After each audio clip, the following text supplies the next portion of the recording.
guys, welcome back to my channel. I hope you're having an amazing week. My week has been interesting, but we'll talk about that later. For right now, let's get into today's puzzle. So I'm excited. This one is from the Boardwalk Speedmaster line. This is from the Speedmaster line. It's called Bento Box, and the artist is Nick Martinson. I am super excited to give this a try, especially because it is designed specifically for speed puzzling. I'm very curious to see like how well I do and also how well the puzzle is designed. Yeah, I think it's gonna be interesting. So there is an image of the full, there's a picture of the full image here on the back. You can hopefully see that pretty decently. And then on the back it also tells you like the features of the puzzle, so let's get into it. It says it's engineered for speed. Speedmaster is designed for speed puzzlers. The puzzle speed rating on each box shows how fast the image will come together. Scan the QR code to see how you rank on the leaderboard. So there is a QR code here. I'm curious to see how my time ends up. Also, I didn't realize that this line was like limited edition. I thought it was just like a regular mass-produced line of puzzles, but mine is number 863 of 1200, which that's kind of cool. I already was planning on keeping this, but now I kind of feel like I have to keep it because it's limited edition. Yeah, we'll see. I'm feeling relatively confident about this puzzle. I like that it has all these separate compartments that are like all different colors, different textures, so I'm hoping that'll make things easier. It is like a painted sort of style, so that might complicate things because it's not like paint strokey, but like you can kind of tell in some places that it is like a painting, so hopefully that doesn't trip me up too much. I'm also a little bit nervous about this ball of rice because it's just like one big pile of white, and then also the dragon fruit because it's like a big thing of pink, so we'll see how we do. My goal theoretically is an hour and a half because this, like, it's meant for speed puzzling. It should be fast, so my goal is an hour and a half. I think realistically I'll be closer to like an hour 45, and if it's anything over 2 hours, I don't know. I'm gonna get this set up and let's see what happens. I went ahead and sat down and opened up the box. It did come with a nice poster and a resealable bag for the pieces, and then the pieces themselves were in a separate little just regular plastic baggie. The poster was kind of nice. It's almost like, it wasn't cardstock, it was almost like a Cheez-It box. Like, it wasn't like cardboardy. I don't know how else to describe it, but it was a nice little poster.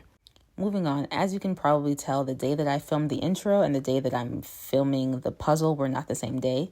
So when I sat down to do this, I didn't have any plan. I was just like, okay, I need to sit down and do the puzzle. I probably should have taken a minute to kind of gather myself and make some sort of strategy for what I was going to do, because I literally just sat down and started puzzling, and I feel like I could immediately tell that I was a little bit discombobulated. For starters, I ended up pouring the pieces out into the box lid, which I like never do, but I was like, okay, I've done it now, I gotta keep going with it. So I was taking out like a handful of pieces at a time, flipping them, and then I was only sorting out the border really from like the rest of the inside pieces.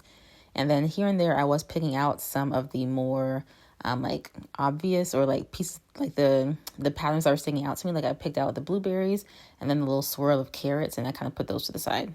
From there, I was doing the border, and I'm honestly not sure still if that was a good idea or not, because the border is not exactly all the same, but it basically is. All the pieces are half blue, half brown, blue of the actual bento box, and then brown of like the wooden table behind it. And there is some differentiation in those background border pieces. Like the left side is lighter than the left side is lighter than the right side, which is a bit darker, I guess, with like some shadowing or whatever. And then the left and right border pieces have a slightly different like wood gradient than the top and bottom of the border. So there is a way to like sort out the pieces, as I kind of did, but there still is a lot of basically the sameness. So that was not necessarily a good idea. But also, if I'd saved it to the end, I still would have had the same issue. Like there wouldn't have been anything else to help go off of. Like I still would have had the same set of pieces with not a whole lot of extra information. So whether it was good to get out the way early, I don't know. From there, I just kind of kept picking out textures that stuck out to me. So I pulled out like the black pieces of like the dark sauce at the bottom. I think it's like, I'm gonna call it soy sauce, and then like the white of the rice and the green of like the cucumbers and the pink of the dragon fruit. And I was kind of making piles and going just here and there, figuring out what I wanted to do. And again, we're like past the 30-minute mark, and I basically only have the border and like a couple of little sections going. So I wasn't feeling too good at the moment, which is crazy because like when I was puzzling, I felt like other than the border, but other than that, while I was puzzling, I felt like I was going pretty fast. And then I would look up and check the time and I'd go, maybe I'm not going that fast.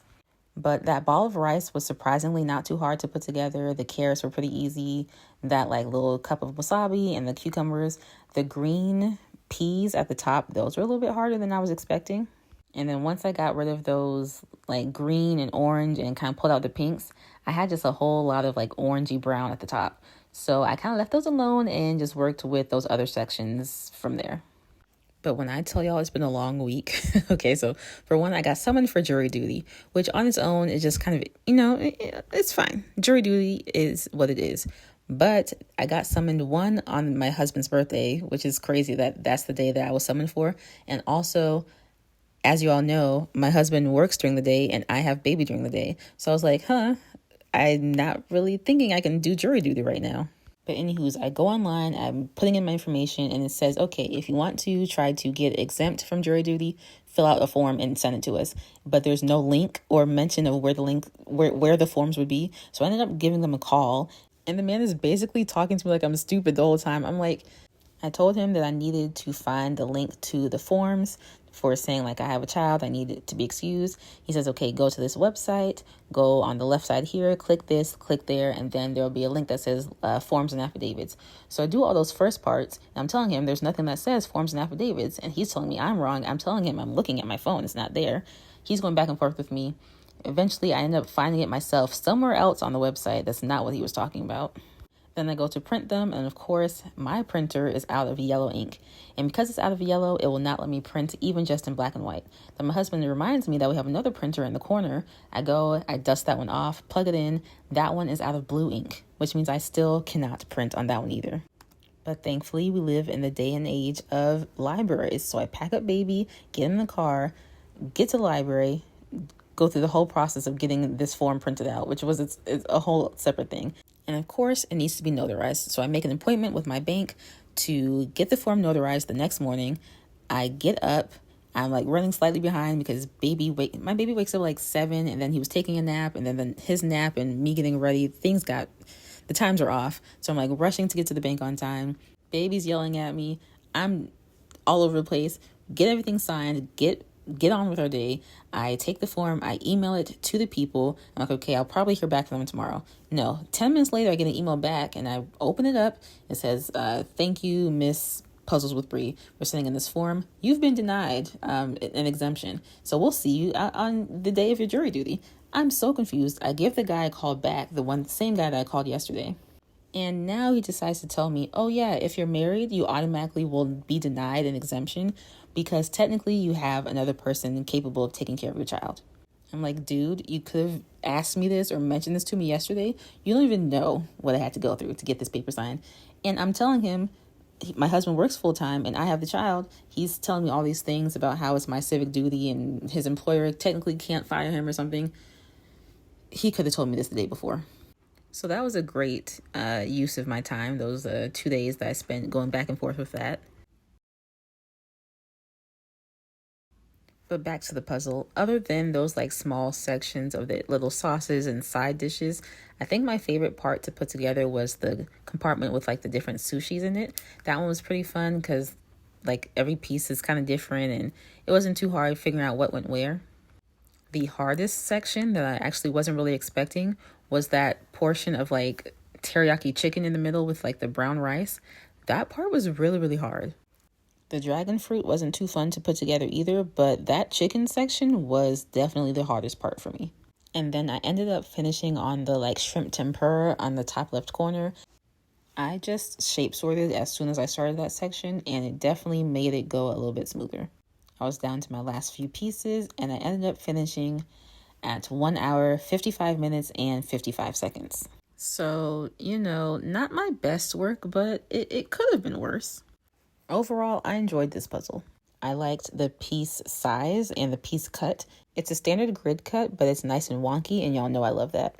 I love this image, but the paint strokes were messing me up because like this bottom piece here is from the chicken section, and can you tell like what that is, like where it might go, what it's supposed to go to? I did scan that QR code on the back of the box to lead to the leaderboard, and it just goes to a link that says leaderboard coming soon.